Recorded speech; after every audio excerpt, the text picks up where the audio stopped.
Sinyal konflik Iran dengan Amerika Serikat dan Israel semakin menguat. Hal itu terjadi seusai Angkatan Udara Israel dan Amerika Serikat melakukan latihan militer pada Selasa 4 Maret di dekat Teheran. Diduga kedua negara itu akan menyerang fasilitas nuklir Iran. Sinyal konflik Iran dengan Amerika Serikat dan Israel semakin menguat. Hal itu terjadi seusai Angkatan Udara Israel dan Amerika Serikat melakukan latihan militer pada Selasa 4 Maret di dekat Teheran.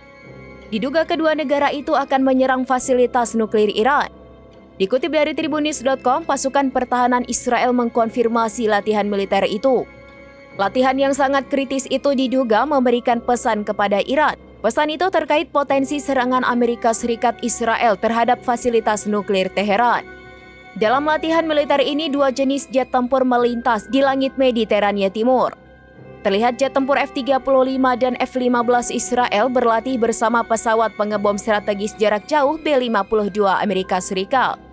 Seperti diketahui, pesawat B-52 milik Amerika Serikat memiliki kemampuan untuk membawa bom untuk menyerang fasilitas nuklir bawah tanah Iran.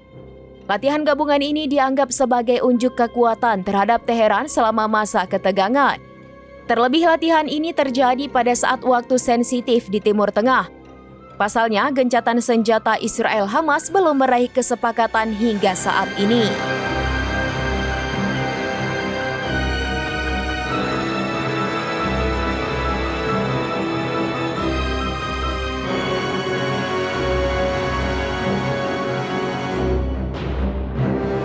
Demikian informasi terkini Syeda Ralun. Saksikan terus informasi lainnya. Jangan lupa like dan share seluruh akun serambinews.com.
Download Tribun X sekarang, menghadirkan lokal menjadi Indonesia.